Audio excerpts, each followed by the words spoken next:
Gostava primeiro de agradecer o convite para estar presente convosco. Passei 2 dias muito especiais a ouvir muitas comunicações extremamente interessantes, a conhecer pessoas novas, nova geração de estudiosos sobre a obra de Almada Negreiros e reencontrar amigos de há longa data. Então é muito especial para mim estar aqui convosco. É sempre difícil falar no último dia do colóquio. Cheguei a casa ontem e queria reescrever a minha comunicação para comentar as várias comunicações que tenho ouvido, mas não foi possível. Mas eu queria só dizer 2 ou 3 palavras sobre o que pretendo fazer aqui. Eu escrevi a minha tese de doutoramento sobre a obra em prosa de Almada Negreiros. Publiquei e eu pensei, nunca mais vou trabalhar a Almada Negreiros, que não é verdade. E o segundo livro que eu publiquei nos Estados Unidos há uns anos, Consensus e Debate, eu regressei, peguei outra vez em Almada, mas falei sobre a arte pública dos anos 30 e 40. E parte da minha comunicação hoje consiste de um breve resumo desse capítulo que eu publiquei sobre Almada. Mas também eu tenho mais de 20 anos de experiência como professora de literatura e cultura portuguesas nos Estados Unidos da América. E percebi que outra parte da minha comunicação foi informada pela minha experiência de tentar ensinar a alunos norte-americanos, principalmente, a portugueses também, luso-americanos, brasileiros, mas há um grupo nos Estados Unidos da América, a cultura portuguesa. E percebi, na primavera passada, eu dei uma cadeira chamada A Cultura Visual Portuguesa no século XX. E o que aconteceu é que a cadeira acabou por ser sobre Almada.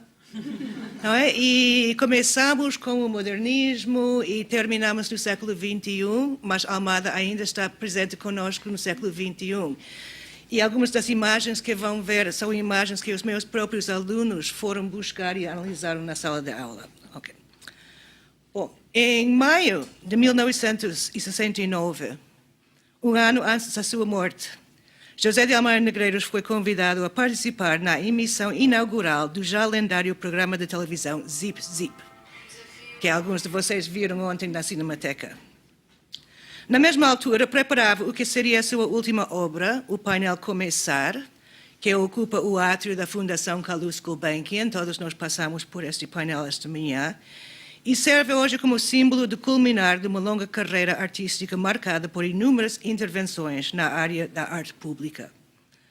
Segundo Joaquim Vieira, autor da fotobiografia de Almada, a entrevista conduzida por Carlos Cruz, Raul Solnado e José Fialho de Gouveia trouxe ao mestre a fama nacional de noite para o dia, em parte devido, cito, devido à imprevisibilidade das suas respostas e o seu sentido de humor, que fizeram dele um caso nacional instantâneo, mesmo junto de uma maioria de cidadãos que nunca tinham ouvido falar do seu nome. Fim da citação. Sem dúvida, uma das observações mais inesperadas proferidas por Almada seguir-se-ia à pergunta: qual é a sua última obra? Ao responder, Almada explicou que pensava haver 2 tipos de obras: as que pretendemos como obras de todos e as que são encomendas para ficar na parede. Para concluir, não sem muita ironia, que 10 anos após a criação da Fundação Gulbenkian, finalmente recebera uma encomenda por parte desta ilustre entidade, encomenda esta que afinal considerava uma verdadeira obra. Nenhum outro artista português do século XX teve mais encomendas que Almada. Em 1969, ainda não era uma figura pública conhecida da população lisboeta, daí a nova admiração do público. Peço desculpa. Em 1969, se ainda não era uma figura pública conhecida da população lisboeta, daí a nova admiração do público, subsequente à sua primeira e única intervenção televisiva, estes novos admiradores já teriam tido amplas oportunidades para ver e admirar a obra almadiana, mesmo sem reconhecer talvez a sua visão única e as suas linhas de inigualável elegância. Já nas décadas de 1920 e 1910 e 20, Almada aceitava encomendas de várias empresas comerciais. Alfaiataria Cunha, e várias dessas imagens já vimos ontem e anteontem. O Bristol Club, o Chocolate Suíça, esta é uma publicidade da revista contemporânea, por exemplo. Na década seguinte, de 1930, Almada passaria a produzir cartazes publicitários para alguns dos filmes mais populares da época. Canção de Lisboa, outra imagem da Canção de Lisboa, e do convite do SPN aceitaria encomendas para desenhar selos e cartazes de propaganda política. Embora muitas dessas suas primeiras encomendas fossem mais ou menos efêmeras, conservadas apenas como imagens de arquivo ou catálogo, a partir de meados da mesma década, Almada começaria a receber convites para participar em projetos mais duradouros de grande dimensão. É destes projetos, dos grandes murais e vitrais executados por Almada, que gostaria de falar no tempo de que disponho hoje, avaliando-os conforme as suas qualidades de encomenda e ou obra. Uma exploração da tensão entre estes termos referidos pelo artista levará a algumas conclusões mais abrangentes acerca da obra almadiana em geral, no sentido em que nos ajudará a identificar alguns dos aspectos temáticos e formais eficazes, comunicativos e originais que informam a sua prosa e poesia, assim como uma grande parte da sua produção gráfica, seja desenho ou pintura.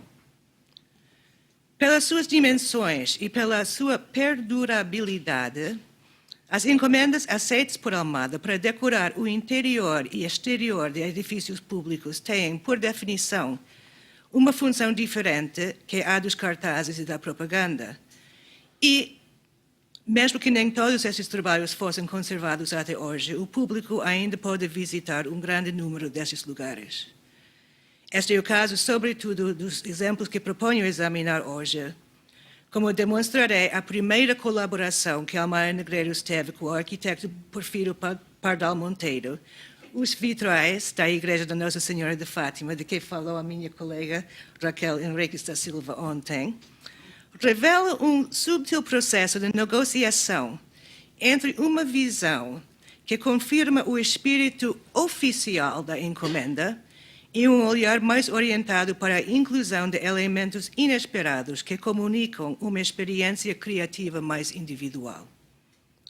Em alguns aspectos, denotam uma certa tentativa de referir-se a um cotidiano que ressurgirá uns anos mais tarde nos murais que Almada pintará nas Gares Marítimas de Alcântara e a Rocha do Conde de Óbidos.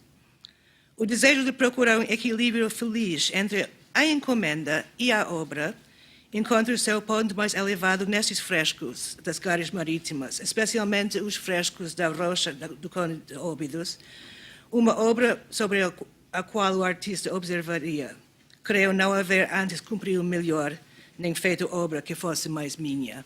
Isto foi numa entrevista que Almada deu à Diário de Notícias. Nestas encomendas, como em outras, a temática escolhida reflete o espaço público que o artista foi convidado a decorar. Como era de esperar, na igreja encontramos imagens religiosas. Nas Gares, 3 conjuntos de painéis retratam cenas ribeirinhas típicas. E, como vocês sabem, ouvimos uma comunicação ontem à tarde sobre as Gares. Na Gar da Rocha do Conde de Óbidos também temos o famoso painel da partida dos emigrantes. Portanto, é evidente que o conteúdo desses trabalhos era condicionado por imperativos concretos. No entanto, o espectador que contempla a obra é convidado a adotar uma posição ativa, complexa e engajada perante a matéria representada.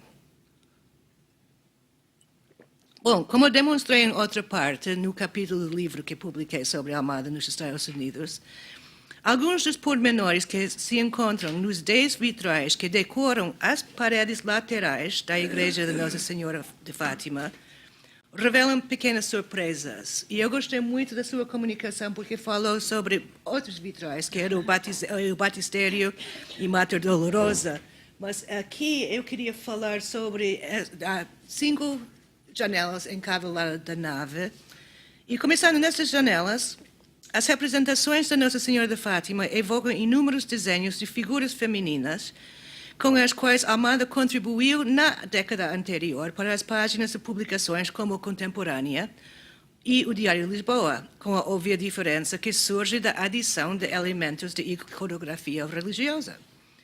Contudo, as linhas com que o artista capta a imagem feminina, nas quais um especial relevo é dado às mãos grandes e capazes e aos pés descalços, servem para comunicar a dupla qualidade de simplicidade e utilidade, a denotar daí a humanidade da figura em questão. Outro elemento que lembra o trabalho gráfico e poético anterior encontra-se na parte mais baixa de 2 janelas, estas duas. Ali encontramos uma flor branca, numa jarra simples e moderna, que numa alusão como que direta à terceira parte da invenção do dia claro, simboliza o processo criativo individual. E eu só queria adicionar agora outra alusão à flor e a Sara falou com aquela imagem também que ela tem a flor e a invenção do dia claro. Enquanto esses elementos reafirmam a postura moderna e cosmopolita que caracterizava o temperamento artístico almadiano da década de 1920, outros pormenores das janelas da Igreja de Nossa Senhora de Fátima revelam uma perspectiva baseada numa aproximação mais coletiva e culturalmente específica ao caso nacional português. Peço desculpa, eu tirei esta fotografia e não sou fotógrafa. Mas à hora do almoço todos podemos ir à igreja e ver. Mas nesta janela, sob a figura de Stella Maris, o artista inclui uma âncora, uma proa, um remo e as redes de um barco de pesca, numa espécie de reconhecimento das atividades marítimas do país. Sobre este barco, é muito difícil ver nesta imagem, outra vez peço desculpa, a imagem de uma caravela com as velas inscritas aparece a imagem de uma caravela com as velas inscritas pela Cruz de Cristo. Sendo bastante mais pequena que a outra, esta embarcação parece surgir numa espécie de sonho, dando a impressão de que as viagens de descobrimento, embora pertencendo a um passado histórico distante, ainda estão disponíveis num presente mitologicamente concebido. Vale a pena notar que o acto de ligar as viagens do passado com símbolos do presente do barco de pesca tem pouco ou nada a ver com o espaço sacro no qual se situam. Ao mesmo tempo, porém, serve como uma alusão importante ao contexto nacional no qual esta igreja foi erigida. Como é sabido, pois, ao longo da década de 1930, os serviços de propaganda do Estado Novo punham cada vez mais ênfase na época dos descobrimentos. Esta combinação de alguns elementos relacionados com a experiência anterior vanguardista do pintor e outros que denunciam uma apreensão da situação cultural atual reproduz uma certa tensão que estava em evidência na escrita almadiana dos anos 1910 a 20. Nesses textos, o artista compreendia a experiência do moderno como irremediavelmente subjetiva e fragmentada, ao mesmo tempo que ligava esta experiência a um tempo e um espaço específicos. Aqui estou a pensar particularmente em engomadeira. Na Igreja de Nossa Senhora de Fátima, os toques elegantes e levemente irônicos de uma visão pessoal juntam-se aos do mito e da memória para introduzir uma certa distância crítica sobre o assunto abordado, tornando esta encomenda numa verdadeira obra. No caso desta igreja, o assunto tratado tinha rigorosamente que ser religioso. Nas encomendas que se seguiram a esta primeira experiência de criar imagens em grande escala para espaços públicos, Almada trataria outros temas para, do mesmo modo, comentar a finalidade prática do edifício em questão. Sempre que conseguisse incorporar ou introduzir uma similar distância crítica no seu olhar, o artista demonstraria a sua capacidade admirável de entender que a experiência visual é geralmente uma experiência coletiva e poria as técnicas desta cultura visual moderna ao serviço da criação de novos espaços de interação e definição sociais. Ao incorporar subtis pontos de divergência em relação aos códigos de representação que empregava, Almada convida o espectador a contemplar uma paisagem familiar de uma perspectiva surpreendentemente nova e inesperadamente crítica. E é esta a receita para criar uma obra de arte pública, que, tendo começado talvez como resultado de uma encomenda, torna-se logo numa obra. Os melhores exemplos disto encontram-se, sem dúvida, nos frescos que decoram as gárreas marítimas de Alcântara e da Rocha do Conde de Óbidos. O êxito destes reside, a meu ver, na capacidade de exprimir a qualidade de uma cultura vernácula, que consiste, sobretudo, em comunicar uma sensação viva, coloquial e presente da experiência. Não temos tempo para analisar, mas, como eu disse, na sua comunicação ontem, a Paula Ribeiro Lobo fez uma leitura inovadora sobre o contexto destes murais e também são a Rocha Conde de Óbidos. Nestes murais, Almada invoca e reorganiza algumas imagens tradicionais da memória coletiva e, como já observou a nossa colega Raquel Henriques da Silva, nos painéis Litoral ou Cais, ou eu chamava Domingo Lisboeta, este é o Domingo Lisboeta, e à frente, Cais, ou a partir dos emigrantes, eu cito, o artista ultrapassa tudo o que os jovens neorrealistas viriam a realizar, pelo impacto da dimensão e da sua implantação num lugar eminentemente público, sobretudo pela emoção trágica que as constitui, pressentindo-se uma vontade quase incontida de grito que da angústia dos emigrantes se estende por contaminação à alegria do passeio do domingo. Fim da citação. A prática de trabalhar dentro e fora do imaginário coletivo faz com que uma encomenda se torne uma verdadeira obra almadiana. E ao longo dos anos veremos esta tendência repetida várias vezes em outros projetos de arte pública, como, por exemplo, na tapeçaria que conceberá para o Tribunal de Contas em 1956, para o Hotel Ritz, nas gravuras que adornam a entrada das faculdades de Letras e Direito da Universidade de Lisboa, ou no próprio painel Começar. Mas agora, em guisa de conclusão, gostaria de voltar a comentar a entrevista com Almada no programa Zip Zip. Pelo fim da conversa, os apresentadores explicam ao mestre, isso em 1969, que tinham preparado uma surpresa em reconhecimento da sua longa carreira de pintor, uma pequena exposição composta de reproduções da sua obra. Agora eu preciso...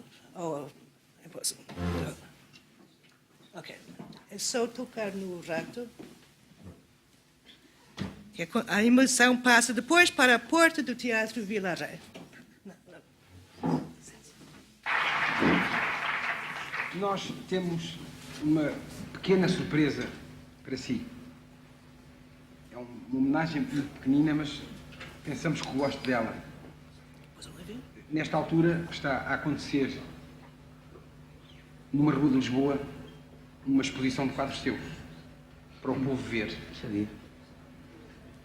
Exterior. Respondo do exterior, aqui à porta do Teatro Vilaré, e antes de mais nada, tenho que, a propósito desta ligação à rua e em nome do Zip Zip, agradecer à Câmara Municipal de Lisboa e aos serviços da Polícia as facilidades que nos deram para que, não isto, mas outra coisa que tínhamos pensado, de outra dimensão, fosse possível. Tínhamos pensado promover esta exposição pública de reproduções de quadros da Almada Negreiros esta tarde em pleno Rossio. Para isso, obtivemos a autorização da Câmara Municipal. Eu vou parar aqui. Talvez no almoço podemos ver o clipe inteiro.